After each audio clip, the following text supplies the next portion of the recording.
నమస్తే welcome to శ్రీపేవ news. ముందుగా headlines. మచిలీపట్నంలో ముఖ్యమంత్రి చంద్రబాబు నాయుడు పర్యటన. ప్రతి ఇంటికి కరెంట్ గ్యాస్ ఇవ్వటమే లక్ష్యంగా పనిచేస్తామని వ్యాఖ్య. తిరుమల శ్రీవారిని దర్శించుకున్న డిప్యూటీ సీఎం పవన్ కళ్యాణ్. ప్రాయశ్చిత దీక్షను విరమించిన జనసేనాని. దసరా ఉత్సవాల్లో ఇంద్రకీలాద్రిపై సెక్టర్ బందోబస్తు ఏర్పాటు చేస్తున్నామన్న సిపి రాజశేఖర్ బాబు. ప్రతి ఇంటికి కరెంటు గ్యాస్ ఇవ్వటమే లక్ష్యంగా పనిచేస్తామని సీఎం చంద్రబాబు నాయుడు పేర్కొన్నారు. తానే ఆనాడు గ్యాస్ ఇచ్చానని గుర్తు చేశారు. దీపావళి నుంచి ఉచితంగా 3 గ్యాస్ సిలిండర్లు అందించే దీపం పథకాన్ని ప్రారంభిస్తున్నట్లుగా ఆయన వెల్లడించారు.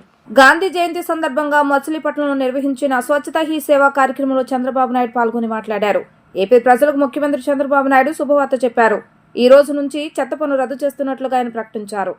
ఎక్కడా చెత్త పన్ను వసూలు చేయొద్దని అధికారులకు ఆదేశాలు ఇచ్చారు. భవిష్యత్తులో రోడ్లపై చెత్త ఉండకూడదని ప్రతి ఒక్కరూ స్వచ్ఛ సేవకులుగా కావాలన్నారు. స్వచ్ఛ ఆంధ్రప్రదేశ్ ధ్యేయంగా ముందుకు వెళ్లాలని 2029 కల్లా అది కావాలని వివరించారు.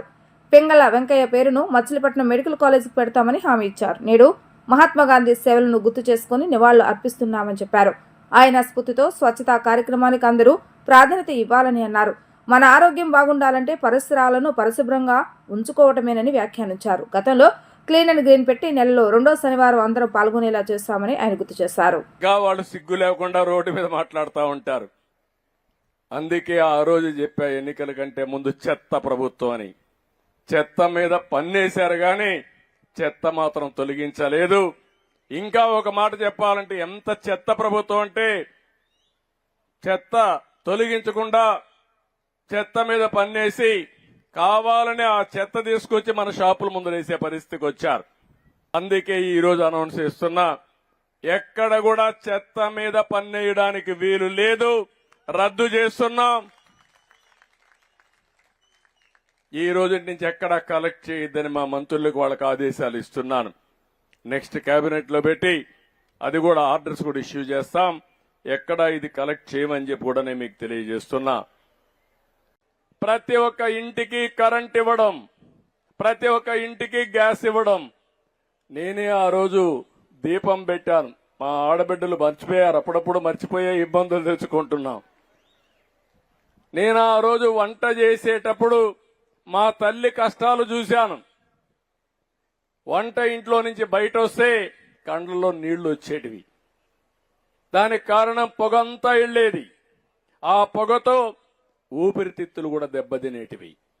ఆ రోజు నేను ఆలోచించి, నా ఆడబిడ్డలకు ఈ కష్టాలు ఉండడానికి వీల్లేదు, నా తల్లి పడిన బాధ నా ఆడబిడ్డలు పడడానికి వీలు లేదని దీపం పెట్టాను.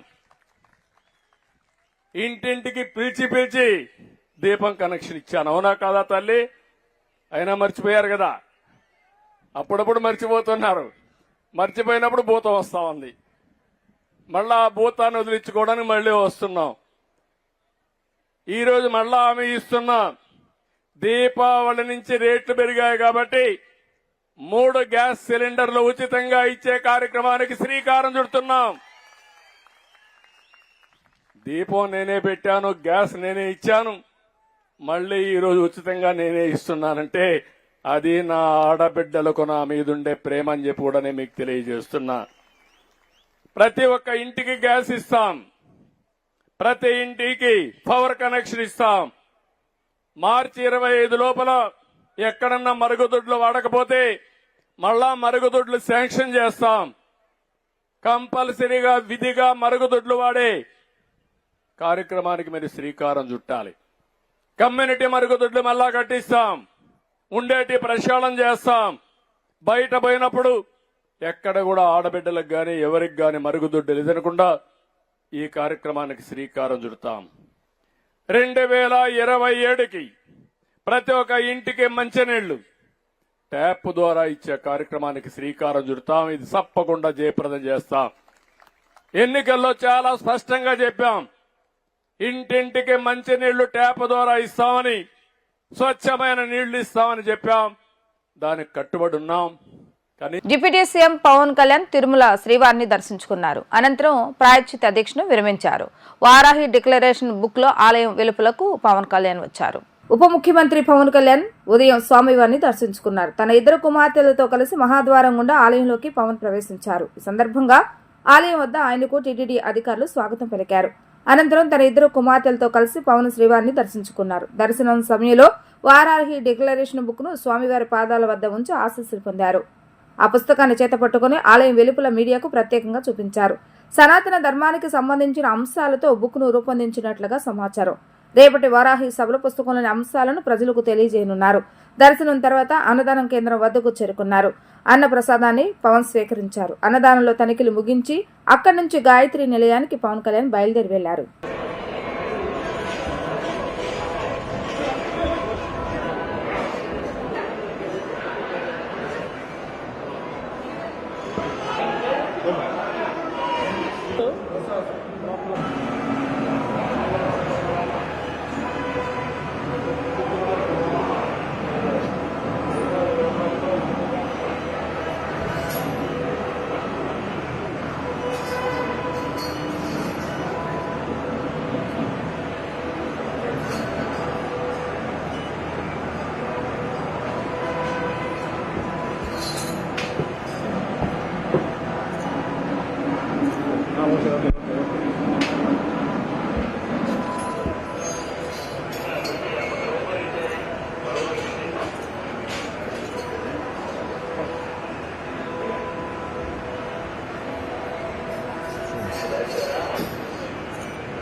भगवान् वेङ्कटेव दैवतन्नः श्री श्रीनिवासः परमं धर्मः श्री श्री परमागतिर्नः रत्नाब्जे भाग्यलक्ष्मी कामलक्ष्मी वीरलक्ष्मी हृदयदरधिरे गोदरारुण्यलक्ष्मी खट्टाग्रे शौर्यलक्ष्मी निखिल गुणगणाडम्बरे कीर्तिलक्ष्मी सर्वाङ्गे सौम्यलक्ष्मी वयविजयता सर्वसाम्राज्यलक्ष्मी त्वाय कल्याण निभये निभयेभ्याम् श्रीवेङ्कटनिवासाय श्रीनिवासाय मङ्गलम् దసరా ఉత్సవాల్లో ఇంద్రకీలాద్రిపై సెక్టార్ బందోబస్తు ఏర్పాటు చేస్తున్నామని ఎన్టీఆర్ జిల్లా పోలీస్ కమిషనర్ రాజశేఖర్ బాబు తెలిపారు. దసరా శరన్నవరాత్రులు ఇంద్రకీలాద్రికి వచ్చే సామాన్య భక్తులందరికీ సులువుగా అమ్మ దర్శనం అయ్యేలా ఏర్పాటు చేస్తున్నామని పేర్కొన్నారు.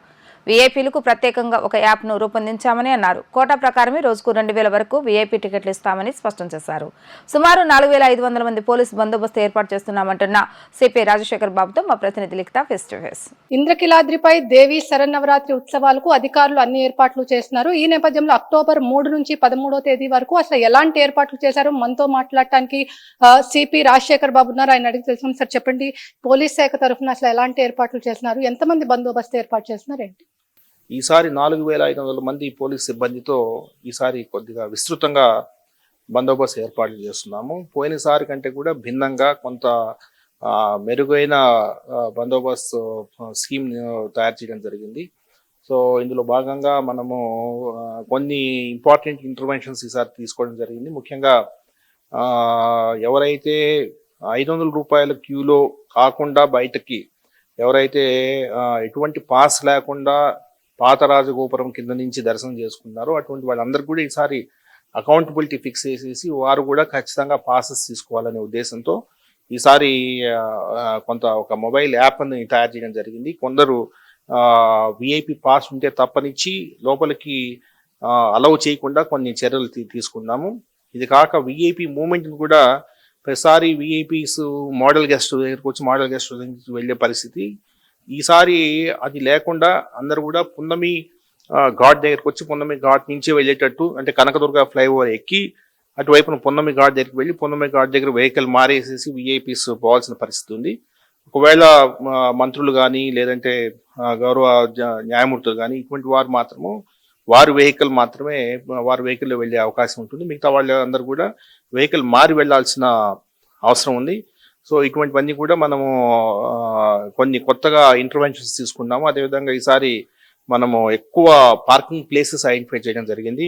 సైనేజెస్ ఎక్కువ మోతాదులు పెట్టడం జరిగింది. అదేవిధంగా కొన్ని హోల్డింగ్ ఏరియాస్, ముఖ్యంగా రైల్వే స్టేషన్, బస్ స్టాండ్ ఇటువంటి దగ్గర కొన్ని హోల్డింగ్ ఏరియాస్ పెట్టుకునేసి ఆ హోల్డింగ్ ఏరియాస్ లో కొంత టీవీలు ఇటువంటివన్నీ కూడా స్క్రీన్స్ ఇవన్నీ పెట్టి ఇక్కడ పరిస్థితిని బట్టి అక్కడి నుంచి హోల్డింగ్ ఏరియా నుంచి భక్తుల్ని తరలించడం ఇటువంటి కార్యక్రమాలు చేపడుతున్నాము. అదేవిధంగా ఈసారి బిఆర్టీఎస్ రోడ్లో కొన్ని వెహికల్ పార్కింగ్, ఎక్కువ వెహికల్స్ బిఆర్టీఎస్ రోడ్లో ఉంటుంది. ఆల్మోస్ట్ ఒక 15 నుంచి 16 పార్కింగ్ ప్లేసెస్ ఐడెంటిఫై చేయడం జరిగింది. అదేవిధంగా ఈసారి వెస్ట్ బైపాస్ ఉంది కాబట్టి వెస్ట్ బైపాస్ ను కూడా ఉపయోగించుకొని ట్రాఫిక్ డైవర్షన్స్ కి మనం ఈసారి చేపడుతున్నాము. ఇదే కాకుండా ఒక సిటీ నుంచి ఇంకో సిటీకి వెళ్లే క్రమంలో ఎటువంటి ట్రాఫిక్ డైవర్షన్స్ అనేది త్వరలోనే 1 or 2 days లో మనం మీడియాకు కూడా ఇవ్వడం జరుగుతుంది. సో ఈ విధంగా ఈసారి బందోబస్తు ఏర్పాట్లు విస్తృతంగా చేస్తాం. అదేవిధంగా మీరు క్షేత్ర స్థాయిలో వెళ్ళి దుర్గగుడిని కూడా పరిశీలించారు. ఈ సెక్టార్ పాయింట్లు అనేది ఎక్కడెక్కడ గుర్తించారు, అసలు ఏంటి? అంటే ఎక్కువగా మనకు సెక్టార్ 6, 7, 8, 9, 10, 11, 12, 13. సో ఇందులో కూడా సెక్టార్ 8 నుంచి సెక్టార్ 13 వరకు ఈ 6 సెక్టార్లు కూడా ఇంపార్టెంట్ పాయింట్స్. సో ఇక్కడ సమర్థవంతమైన అధికారులను వేయడము, అక్కడ సమన్వయం ఇతర డిపార్ట్మెంట్స్ తో కూడా సమన్వయం చేసుకునేసేసి ఎటువంటి ఇబ్బందులు కలగకుండా దర్శనం అందరూ, ముఖ్యంగా సామాన్య భక్తులకి మంచి దర్శనం కలిగేలాగా అన్ని ఏర్పాట్లు చేస్తున్నాం. అదేవిధంగా సీసీ కెమెరాల దృష్టిలోకి వస్తే సీసీ కెమెరాలు ఆల్రెడీ టెంపుల్ చుట్టూ ఉన్నాయి. అదనంగా ఏమన్నా పోలీస్ తరఫు నుంచి ఏమైనా సీసీ కెమెరాస్ ఏర్పాటు చేస్తున్నారా ఏంటి? అంటే దాదాపు 200 సీసీ కెమెరాస్ పెట్టమని చెప్పేసి ఈవో గారిని కోరడం జరిగింది. వారు కొత్తగా ఒక 200 సీసీ కెమెరాస్ ఏర్పాటు చేస్తారు. అదేవిధంగా మోడల్ గెస్ట్ హౌస్ లో ఈసారి ఫంక్షనల్ కంట్రోల్ రూమ్ పెట్టాలనేది. అదేవిధంగా విజయవాడ సిటీలో దాదాపు 1900 సీసీ కెమెరాలు ఉన్నాయి, అవన్నీ కూడా అందుబాటులోకి తేవడం. సో ఈ విధంగా కొంత సీసీ కెమెరాల పర్యవేక్షణ, అదేవిధంగా డ్రోన్స్ కూడా పోలీస్ శాఖ దగ్గర 5 డ్రోన్స్ ఉన్నాయి. అవి 5 కాక బయట నుంచి కూడా కొన్ని డ్రోన్స్ తెప్పిస్తున్నాము. అదేవిధంగా డ్రోన్ కార్పొరేషన్ ఎండి గారితో కూడా మాట్లాడడం జరిగింది. వారిని కూడా కొన్ని డ్రోన్స్ పెట్టమని చెప్పడం జరిగింది. అంటే డ్రోన్స్ ద్వారా డ్రోన్స్ పరిశీలిస్తూ డ్రోన్స్ ని కంట్రోల్ రూమ్ కు అనుసంధానం చేసి తద్వారా కంట్రోల్ రూమ్ నుంచి ఇన్స్ట్రక్షన్స్ వెళ్ళేటట్టు, ఫీల్డ్ స్టాఫ్ ఇన్స్ట్రక్షన్స్ వెళ్ళేటట్టు కొన్ని ఏర్పాటు చేస్తున్నాము. ఈసారి సత్ఫలితాలు సాధిస్తామని అనుకున్నాం. అదేవిధంగా ఏటా ఇటు వివిఐపీల నుంచి కూడా తాకిడి ఎక్కువగా ఉంటుంది. అదేవిధంగా పోలీసులకి వివిఐపీలకి కూడా చాలా ఘర్షణలు జరిగిన పరిస్థితి మనం చూసాం. అది అన్ని సత్ఫలితాలు తీసుకురావడానికి ఎలాంటి ప్రణాళికలతో ముందుకెళ్తున్నారు? ఈసారి కొత్తగా వివిఐపి అనే వ్యక్తి ఎవరు కూడా లోపలికి ఎంటర్ కావాలంటే ఖచ్చితంగా పాస్ ఉంటేనే వెళ్ళాలా అనే దీన్ని ఈసారి తీసుకొచ్చాము. దానికి అనుగుణంగా విఐపి పాసెస్ కొన్ని మనము అక్కడ విఐపి పాసెస్ యాప్లో డౌన్లోడ్ చేసుకునే విధంగా ఒక మొబైల్ యాప్ను కూడా తయారు చేయడం జరిగింది. సో అందరికి కూడా లాగిన్ క్రెడెన్షియల్స్, ఇంపార్టెంట్ లైజన్ ఆఫీసర్స్కి లాగిన్ క్రెడెన్షియల్స్ ఇవ్వడం జరిగింది. కొన్ని పాసెస్ ప్రతి డిపార్ట్మెంట్కి, ప్రతి వ్యక్తికి, ఉదాహరణకి ఒక మంత్రివర్యులకి వారికి ఒక 20 పాసెస్ ఉంటాయి. ఈ 20 పాసెస్ కూడా ఒక్కొక్క 20 కంటే 21వ పాస్ జనరేట్ చేయడానికి ఆయన చేసుకోలేని పరిస్థితిగా ఒక మొబైల్ యాప్ని తీసుకొచ్చాము. సో తద్వారా ఈ విఐపీస్ అనే తాకిడిని కొద్దిగా కచ్చేయాలనే ఉద్దేశంతో కొన్ని చర్యలు తీసుకున్నాం. అదేవిధంగా కనకదుర్గా నగర్, ఇటు మనకి దర్శనం అయిపోయిన భక్తులు కనకదుర్గా నగర్ వైపు కూడా వెళ్ళిపోతూ ఉంటారు. కనకదుర్గా నగర్ లో కూడా ఎక్కువ పోలీసింగ్ హోల్డింగ్ పాయింట్స్ అని పెట్టారు. అక్కడ ఏమన్నా పర్యవేక్షణ ఎలా చేయబోతున్నారు ఏంటి? సో అక్కడ కూడా సెక్టార్ 14, 15, 16, 17, 18, 19 ఈ సెక్టార్స్ కనకదుర్గా నగర్ సైడ్, అదేవిధంగా అన్నప్రసాదం దగ్గర, అదేవిధంగా లడ్డు కౌంటర్స్ దగ్గర, వీటన్నిటి దగ్గర కూడా బందోబస్తు ఏర్పాట్లు ఉన్నాయి. అదేవిధంగా మహామండపంలో కూడా ఈసారి విస్తృతంగా బందోబస్తు ఏర్పాటు చేస్తున్నాము. ఈసారి కొంత అన్నదాన సత్రం ఒకటి కన్స్ట్రక్షన్ ఉంది కాబట్టి దానికి సందర్భంగా దాన్ని దృష్టిలో పెట్టుకునేసి ఒక నిచ్చెన కూడా ఏర్పాటు చేయడం జరిగింది. సో ఎటువంటి ఇబ్బంది లేకుండా చేస్తుంది. లాస్ట్ గా ఇటు ముఖ్యమంత్రి చంద్రబాబు మూలా నక్షత్రం రోజు కూడా వచ్చి పట్టు వస్త్రాలు సమర్పిస్తారు. భక్తుల తాకిడి కూడా ఆ రోజు ఎక్కువగా ఉంటుంది. ఈ 4500 మంది పోలీసులు కాకుండా అదనపు పోలీసు బలగాలను ఏమన్నా తీసుకొచ్చే ప్రయత్నం చేస్తున్నారా ఏంటి? మూలా నక్షత్రం రోజు అదనపు బలగాలు తేవాల్సిన పరిస్థితి. ఎందుకంటే ఆ రోజు గౌరవ ముఖ్యమంత్రి వర్యులు వారు 3 గంటలకి వస్తారు. సో ఆ సందర్భంగా భక్తులకు అసౌకర్యం లేకుండా తీసుకురావడం, అదేవిధంగా తొక్కిసలాట లేకుండా చేయడం ఇది దృష్టిలో పెట్టుకునేసి కొంత ఎక్స్ట్రా ఫోర్స్ తీసుకురావడం జరుగుతుంది. మొత్తం మీద చూసుకున్నట్లయితే ఈ దసరా ఉత్సవాల సత్ఫలితాలు తీసుకురావడానికి ఇప్పటికే 4,500 మంది పోలీస్ బందోబస్తు ఏర్పాటు చేశామని చెప్పి, ఎలాంటి అవాంఛనీయ సంఘటనలు జరగకుండా కూడా కట్టుదిట్టమైన పోలీసు బందోబస్తు ఏర్పాటు చేసినామని చెప్పి కూడా ఇక్కడ రాజశేఖర్ బాబు అయితే చెప్తున్నారు. మొత్తం మీద చూసుకున్నట్లయితే ఇటు 4,500 మంది పోలీస్ బందోబస్తు కాకుండా మూలా నక్షత్రం రోజు అదనపు బలగాలు కూడా ఏర్పాటు చేసేందుకు కూడా అన్ని ఏర్పాట్లు చేస్తున్నామని చెప్పి కూడా ఇక్కడ సిపి అయితే చెప్తున్నారు. ఇది ఇక్కడ ఉన్న పరిస్థితి. వీడియో జర్నలిస్ట్ అఖిల్తో లిఖిత, వి డిజిటల్ న్యూస్, సిపి కార్యాలయం నుంచి. ప్రపంచ బ్యాంక్ ఏపీ రాజధాని అమరావతి నిర్మాణానికి 15,000 కోట్ల రుణం ఇచ్చేందుకు అంగీకరిస్తూ కేంద్రానికి లేఖ పంపింది. నవంబర్ 15 నాటికి ఈ ప్రక్రియ కొలికి రానుంది. ఆ వెంటనే అడ్వాన్స్ గా 3,750 కోట్లు తీసుకోవచ్చు. నవంబర్లో ఆ నిధులు వస్తే డిసెంబర్ నుంచి పనులు మొదలు పెట్టాలని సిఆర్డీ భావిస్తుంది. టెండర్లు పిలిచేందుకు అంతా సిద్ధం చేస్తుంది. ఏపీ రాజధాని అమరావతి నిర్మాణం ఇక పరుగులు పెట్టనుంది. ప్రపంచ బ్యాంకు నుంచి పెద్ద ఎత్తున రుణ సమీకరణకు రాష్ట్ర ప్రభుత్వం చేసిన కృషి ఫలించింది. కేంద్రం నుంచి పూర్తి సహకారం ఉండటంతో మరో నెలన్నరలోనే ఈ ప్రక్రియ కొలికి రాబోతుంది. రాజధాని అమరావతికి 15,000 కోట్ల రుణం ఇచ్చేందుకు సూత్రప్రాయంగా ఆమోదం తెలుపుతూ ప్రపంచ బ్యాంకు నుంచి కేంద్రానికి ఇటీవలే లేఖ అందింది. ప్రపంచ బ్యాంక్, ఆసియా అభివృద్ధి బ్యాంక్ సంయుక్తంగా ఈ రుణం ఇస్తున్నాయి. మొత్తం 15,000 కోట్లు ప్రస్తుత ఆర్థిక సంవత్సరంలోనే సిఆర్డీకి అందనున్నాయి. రాజధానిలో మౌలిక వసతుల అభివృద్ధి, భూ సమీకరణలో భూములు ఇచ్చిన రైతులకు స్థలాలు కేటాయించిన లేఅవుట్ల అభివృద్ధి, పరిపాలన నగరంలో శాసనసభ, హైకోర్టు, సచివాలయం, విభాగాధిపతుల కార్యాలయ భవనాల టవర్ల నిర్మాణం వంటి పనులకు 49,000 కోట్లు ఖర్చవుతుందని సిఆర్డీ తాజాగా అంచనా వేసింది.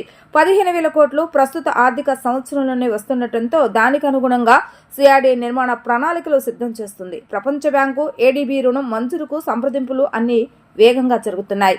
ఇప్పటికే ప్రపంచ బ్యాంకు బృందం 3-4 దఫాలు రాజధానిలో పర్యటించిన విషయం తెలిసిందే. ఢిల్లీలో కేంద్ర ఆర్థిక శాఖ, ప్రపంచ బ్యాంకు, సిఆర్డీ అధికారులతో కీలక సమావేశం గురువారం జరగనుంది. నవంబర్ 8వ తేదీన తుది సమావేశం ఉంటుంది. అదే నెల 15 నాటికి సంతకాల ప్రక్రియ ముగుస్తుంది. అది పూర్తయితే 15,000 కోట్లు మంజూరైనట్టే.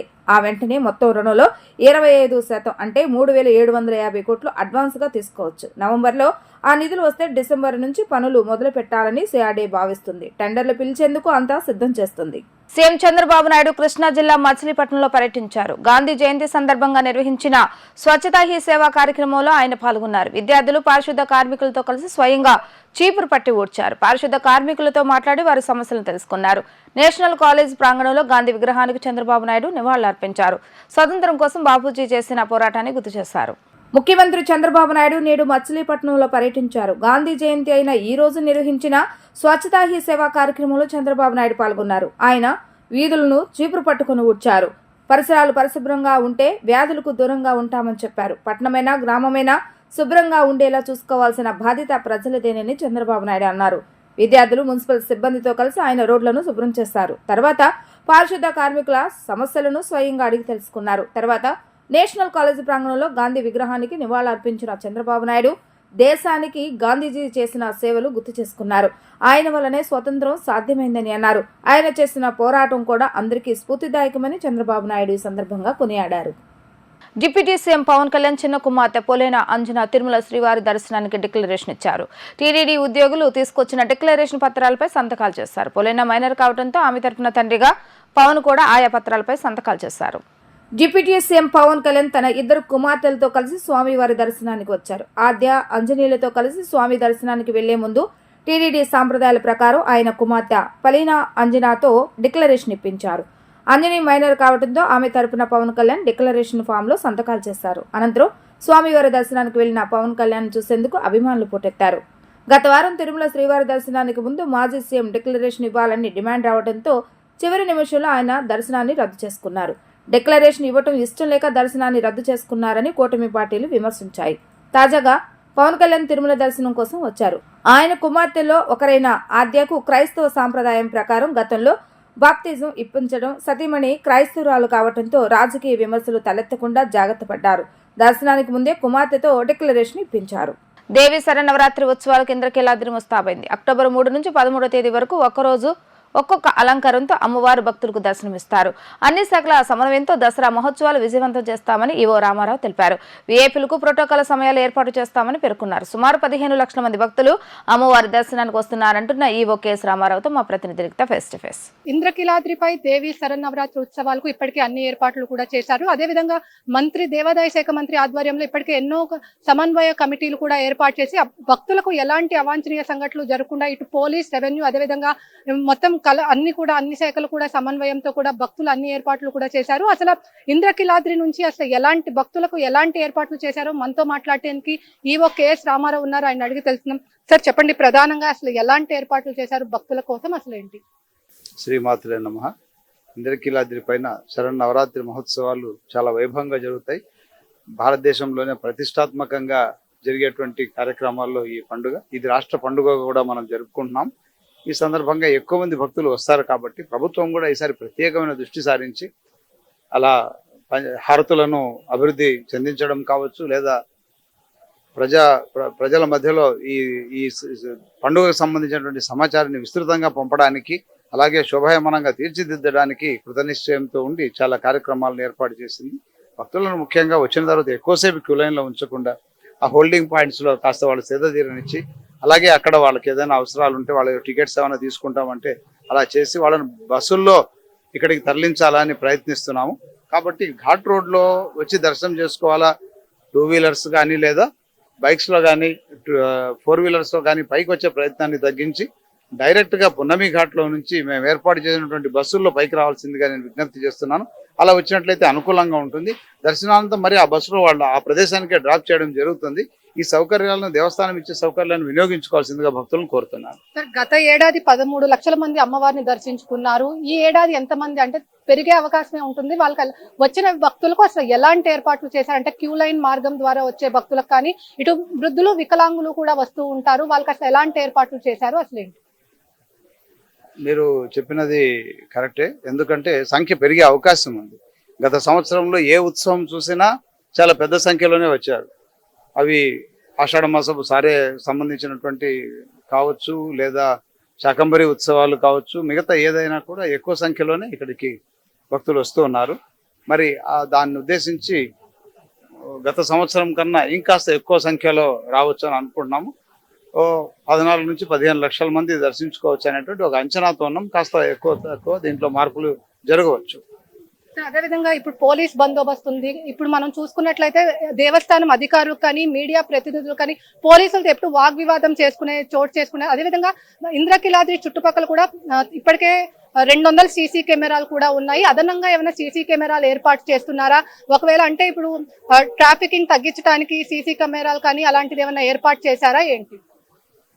సీసీ కెమెరాల ఏర్పాటు ప్రజల యొక్క సౌకర్యం కోసం ఏర్పాటు చేయడం జరుగుతుంది. ఎక్కడైనా కంజెషన్ రాకుండా, ఇబ్బంది కలగకుండా ఏర్పాటు చేసి దాన్ని వాచ్ చేస్తూ కంట్రోల్ రూమ్లో నిరంతరము పర్యవేక్షిస్తూ గమనిస్తూ తగిన సూచనలు ఇవ్వడానికి దీన్ని వాడుకోవడం జరుగుతుంది. ఎన్ని అవసరమైతే అన్ని పెట్టడానికి సిద్ధంగా ఉంది.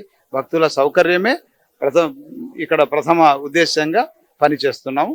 తప్పకుండా ఈ సౌకర్యాలు అన్నింటినీ వినియోగించుకొని పోలీసు వారు ఈసారి ఎక్కడ వాగ్వివాదానికి చోటు లేని ఒక పోలీసింగ్ను ఇవ్వాలని సిపి గారు గట్టిగా నిర్ణయించారు.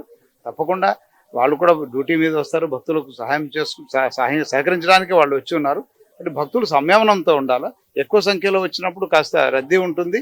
క్యూ లైన్లో త్వరగా పోవాలనే ఉద్దేశం అందరికీ ఉంటుంది.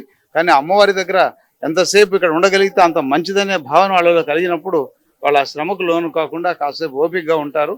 మరి క్యూ లైన్లు ముందు కదులుతూనే ఉంటాయి.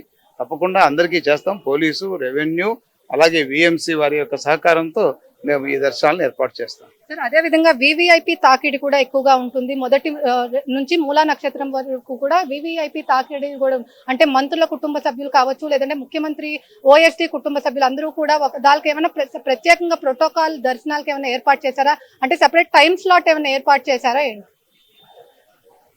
విఐపి తాకిడి అనడం కంటే వాళ్ళు భక్తులే కాబట్టి దర్శనానికి కోసమే వస్తారు. అందరూ నాతో షేర్ చేసుకున్నది ఏమిటంటే ఇబ్బంది పెట్టకుండా దర్శనం కావాలని విఐపీలు చాలా గొప్ప మనసుతో ఉన్నారు. కాబట్టి వాళ్ళకు ఒక స్లాట్ ఇచ్చేసి, వాళ్ళకు ఒక స్లాట్ క్రియేట్ చేసి as per state government protocol మేము ఇస్తాము. ఇచ్చి అందులో ఉదయం 8 నుంచి 10 వరకు అని, సాయంత్రం 2 నుంచి 4 గంటల వరకు ప్రోటోకాల్ దర్శనాలు ఏర్పాటు చేయాలనుకుంటున్నాము. సో వీలైనంత మందికి వారు భక్తుల్లో భాగమే కాబట్టి వాళ్ళు కూడా దర్శనం కల్పించాల్సినటువంటి బాధ్యత మా పైన ఉంటుంది. తప్పకుండా కల్పిస్తాం.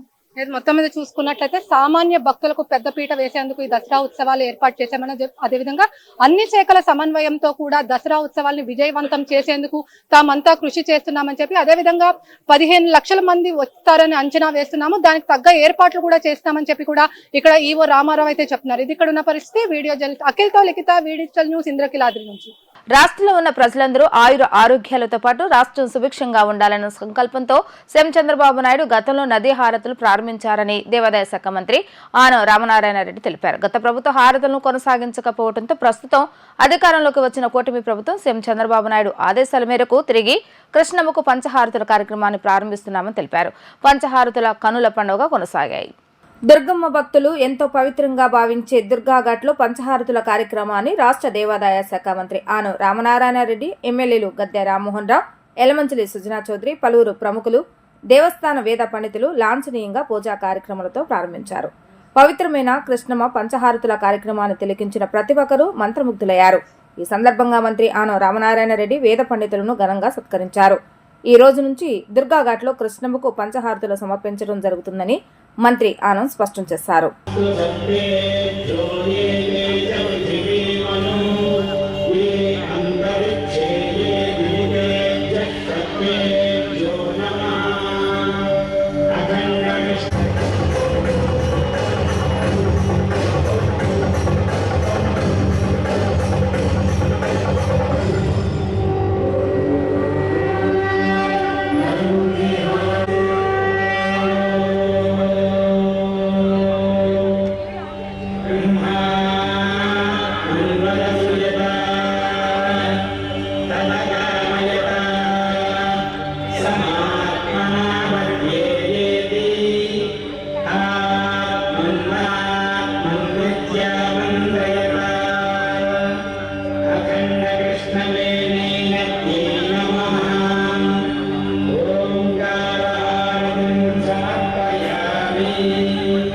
సృష్టికి మూలమైన ఓంకారనాదాన్ని వినడం చేత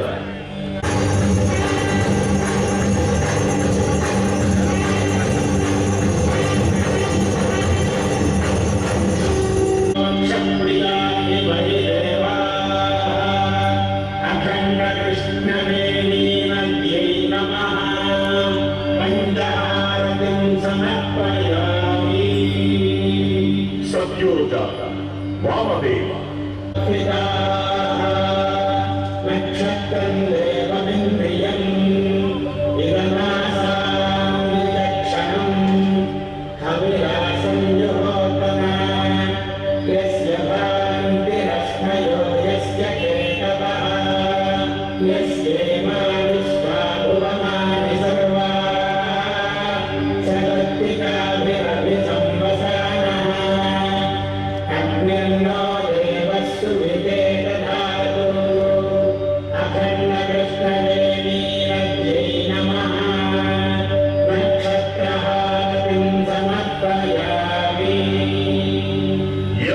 నక్షత్రాలలోనే కోట్లాది మానవులు జన్మిస్తుంటారు.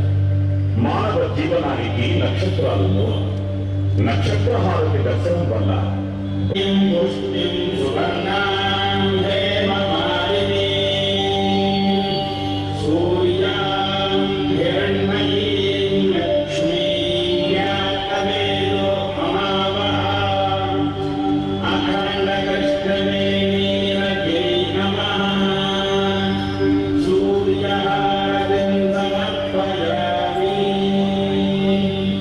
లోకబాంధవుడు కర్మసాక్షి అజస్ర సహస్ర నిజ ప్రభలతో వెలుగుంది.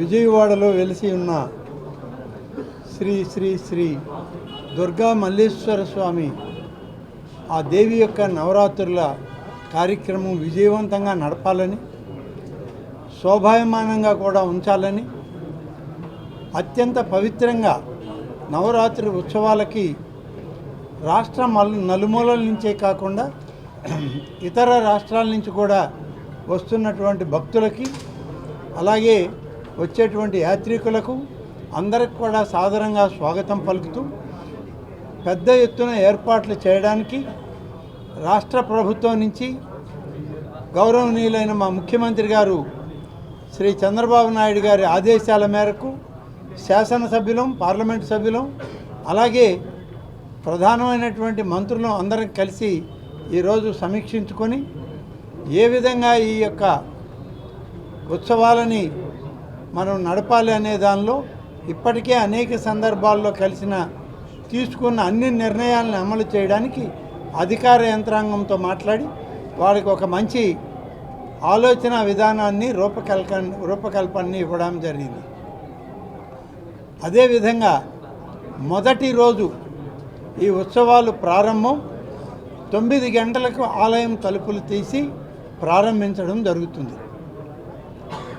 ఇటీవల మీ అందరికీ తెలిపినట్లు విఐపీల యొక్క దర్శనం 8 నుంచి 10 గంటల వరకు, 2 గంటల నుంచి 4 గంటల వరకు, దివ్యాంగులకు, వృద్ధులకి 4 నుంచి 5 వరకు అని చెప్పి ప్రకటించాం. ఆ యొక్క సమయాలు అలాగే కొనసాగిస్తూ మొదటి రోజు మాత్రం 8 నుంచి 10 దాకా అనేది 9 గంటలకు ఆలయం తెరుస్తారు కాబట్టి 9 గంటల నుంచి 10 దాకా 1 గంట మాత్రం ఆ రోజు ఉదయం ఉంటుంది. మళ్ళీ మిగతాదంతా కూడా సాయంత్రం యథావిధిగా జరుగుతుంది. ప్రజలు సుభిక్షంగా ఉండాలని, సనాతన ధర్మాన్ని వ్యాప్తి చేసేందుకు హిందుత్వాన్ని ముందుకు తీసుకువెళ్లాలని ఈ నెల 3 నుంచి 12వ తేదీ వరకు పిన్నెమనేని సిద్ధార్థ హోటల్ మేనేజ్మెంట్ గ్రౌండ్లో దేవి నవరాత్రులను విజయవాడ శ్రీదేవి దసరా శరన్నవరాత్రి మహోత్సవ కమిటీ ఆధ్వర్యంలో ఘనంగా నిర్వహిస్తున్నట్లుగా కమిటీ చైర్మన్ సుంకర అంకయ్య నాయుడు తెలిపారు. 36 జంటలు ఏకకాలంలో శతచండీ హోమం జరుపుకునేలా యాగశాలను నిర్మించుకున్నామని, రోజుకు 500 నుంచి 600 మంది సామూహిక కుంకుమ పూజలు జరుపుకునేలా ఏర్పాట్లు చేశామన్నారు. ప్రతిరోజు కళ్యాణ మహోత్సవాలు, సాంస్కృతిక కార్యక్రమాలు ఉంటాయన్నారు. సమావేశంలో ఉత్సవాల బ్రోచర్ను వారు ఆవిష్కరించారు. మా కమిటీ ఒక కుటుంబంలాగా ఈ గ్రామం అంటే ఈ నగరం విజయవాడ నగర ప్రజలందరూ కూడా సుభిక్షంగా, సుఖ సంతోషాలతో, ఆయురారోగ్యాలతో, అష్టైశ్వర్యాలతో, భోగభాగ్యాలతో వర్ధిల్లాలని, సనాతన ధర్మాన్ని వ్యాప్తి చేస్తూ హిందుత్వాన్ని ముందుకు తీసుకెళ్లాలని, మంచి చేసి అందరికీ కూడా సాయపడాలనేటటువంటి మన హిందూ ధర్మం చెప్పిన విధానం ప్రకారం ఇక్కడ విజయవాడలో వేంచేసి ఉన్న అమ్మ దుర్గమ్మ తల్లి నిండు ఆశీస్సులతోటి ఇక్కడ శరన్నవరాత్రులు జరిపించాలని చెప్పి తలపెట్టడం, లాస్ట్ ఇయర్ అద్భుతంగా కార్యక్రమం జరగటం మనందరం చూసాం. అమ్మ ఆశీస్సులతోటి ఈ సంవత్సరం కూడా అద్భుతంగా ఈ కార్యక్రమాన్ని చేసుకొని మరి ఈ ప్రాంత ప్రజలందరూ కూడా ఏ విధమైనటువంటి ఇబ్బందులు, ఆర్థిక ఇబ్బందులు రాకుండా, ఇబ్బందులు లేకుండా అందరూ బాగుండాలని, యావత్ ప్రజానీకం, ప్రపంచ ప్రజానీకం అందరూ బాగుండాలనే ఒక మంచి సంకల్పంతో ఈ కార్యక్రమాన్ని తీసుకెళ్తా ఉన్నాం. అట్లాగే ఇక్కడ ఉన్నటువంటి దేవాలయానికి వెళ్ళి అమ్మవారిని దర్శించుకోవాలంటే కూడా చాలామంది వెళ్ళలేక ఇబ్బంది పడతా ఉన్నటువంటి పరిస్థితి. అట్లా అమ్మవారి దగ్గరికి అక్కడికి వెళ్ళలేని వాళ్ళు కూడా ఇక్కడికి వచ్చి ఈ 9 రోజుల పాటు అమ్మవారిని రోజుకు ఒక మంచి అలంకారంతో అమ్మవారు అలంకరించబడతారు. అమ్మవారి ఆశీస్సులు ఇక్కడ అందించాలి, అమ్మ ఆశీస్సులతోటి అందరూ బాగుండాలనే మంచి ఉద్దేశంతో చేయటం. అట్లాగే ఈ కమిటీ కూడా అందరూ కూడా చాలా ట్రాన్స్పరెంట్గా మేము చేసే పనుల్లో ఎక్కడ రూపాయి ఇబ్బంది కాకుండా నీతిగా, నిబద్ధతగా, నిజాయితీగా ఈ టీం ఉంటూ ఈ ప్రయాణం కొనసాగిస్తూ ఉన్నాం. దీని అందరికీ కూడా మీ అందరి సపోర్ట్ని కోరుకుంటా ఉంది ఈ కమిటీ. అట్లాగే అందరి భక్తుల్ని మీడియా ద్వారా మేము విజ్ఞప్తి చేస్తూ ఉన్నాం. యావత్ ప్రజానీకం అందరూ కూడా వచ్చి అమ్మవారి ఆశీస్సులు పొంది అమ్మవారిని దర్శించుకొని తీర్థప్రసాదాలు తీసుకొని వెళ్ళవలసిందిగా మీడియా ద్వారా మేము అందరినీ వేడుకుంటున్నాం. ఇక్కడ ఒక టెంపుల్ నిర్మాణం చేసుకొని, టెంపుల్ పెట్టుకొని అమ్మవారిని ప్రతిష్ఠించుకొని మరి శతచండీ హోమం ఇక్కడ జరగబోతూ ఉంది. లాస్ట్ ఇయర్ కూడా జరిగింది. దాదాపు 36 జంటలు ఎట్ ఏ టైం కూర్చొని శతచండీ హోమం చేసుకునేటటువంటి అవకాశానికి యాగశాలలు కూడా ఇక్కడ నిర్మించుకోవటం. అట్లాగే మరి రోజు కుంకుమార్చన, కుంకుమ పూజ చేసుకునేటటువంటి భక్తుల కోసం దాదాపు 500-600 మంది మినిమం తగ్గకుండా ఇంకెక్కువ మందితోటి రోజు కార్యక్రమం జరిగే విధంగా ఆ విధంగా ఫెసిలిటీస్ అన్నిటిని కూడా ఏర్పాటు చేస్తున్నాం.